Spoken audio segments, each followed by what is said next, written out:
2018 সনে আমাদের নেত্রী দেশ ও নেত্রী বেগম খালেদা জিয়া হেঁটে হেঁটে জেলখানায় গিয়েছিলেন। ফ্যাসিস্ট সরকার চেষ্টা করেছিল বেগম খালেদা জিয়াকে পৃথিবীর থেকে বিদায় করে দেওয়ার জন্য। বেগম খালেদা জিয়া মামলা আজকে শেষ হয়েছে, শুনানি জাজমেন্টের জন্য আগামীকালকে নির্ধারণ করেছে। গত তারিখে আমরা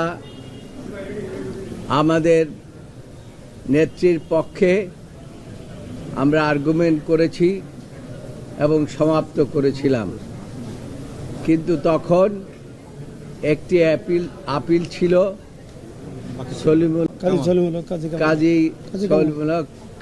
কাজী কামালের।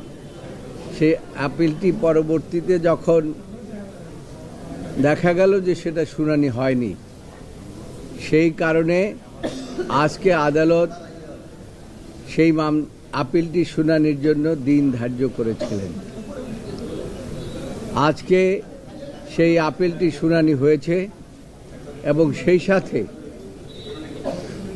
আমরা যে গত 3 দিন যে আর্গুমেন্ট করেছি বেগম খালেদা জিয়ার পক্ষে, সেই সমস্ত বিষয়গুলো এসেছে।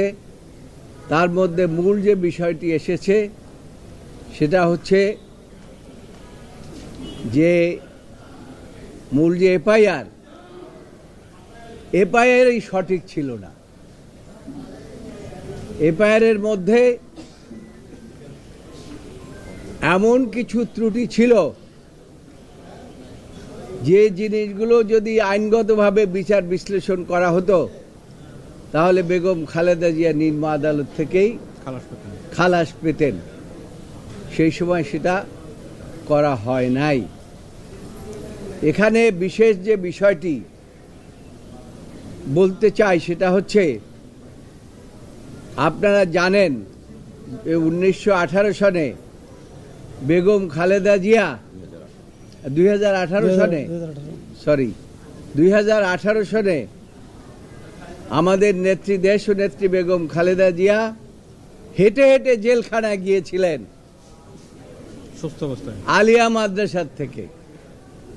এটাকে কোর্ট বলা যাবে না, আলিয়া মাদ্রাসা। আর সেখান থেকে স্ট্রেচারে করে তাকে নেওয়া হয়েছিল পিজি হসপিটালে জেলখানা থেকে। আল্লাহর এমন রহমত যে ফ্যাসিস্ট সরকার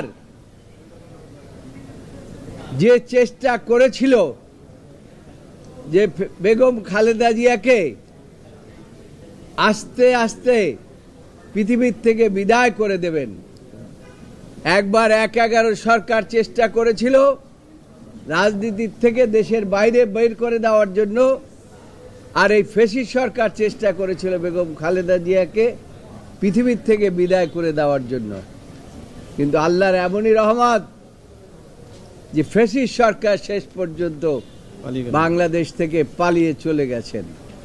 আর পালিয়ে চলে যাওয়ার পরে আমরা আগে বিচার বিভাগের দ্বারে দ্বারে কান্নাকাটি করেছিলাম, সরকারের উচ্চ পর্যায়ে কান্নাকাটি করেছিলাম। দেশনেত্রী বেগম খালেদা জিয়া বাংলাদেশের গণমানুষের নেত্রী, তাকে বাঁচতে দেন, তার চিকিৎসার ব্যবস্থা করতে দেন, তাকে বিদেশে যেতে দেন। কিন্তু তৎকালীন সরকার, ফ্যাসিস্ট সরকাররা সেটা দেয়নি। কিন্তু আল্লাহর এমনই রহমত যে বেগম খালেদা জিয়া শেষ পর্যন্ত তিনি চিকিৎসার জন্য গিয়েছেন।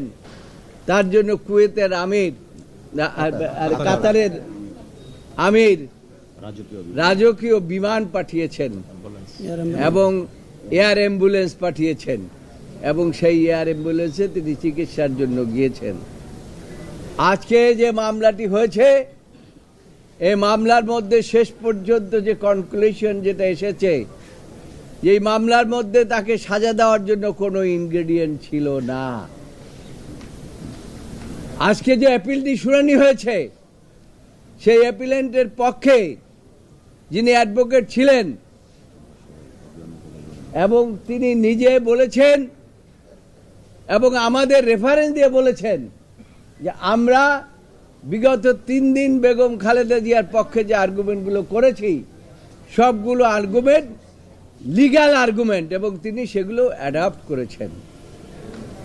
তাই আমরা আশা করি এবং আগামীকালকে যেহেতু এই মামলার রায়ের দিন ধার্য হয়েছে, আমরা আশা করি আগামীকালকে আমাদের দেশনেত্রী, বাংলাদেশের গণমানুষের নেত্রী, 3 বারের প্রধানমন্ত্রী এবং আশা করি আগামীতে ভবিষ্যতেও আল্লাহর রহমতে আল্লাহ তাকে যদি বাঁচিয়ে রাখবেন ইনশাআল্লাহ, এবং তিনি এই দেশের ক্ষমতায় আবার ফিরে আসবেন আল্লাহর রহমতে ইনশাআল্লাহ, এটা আমরা আশা করি।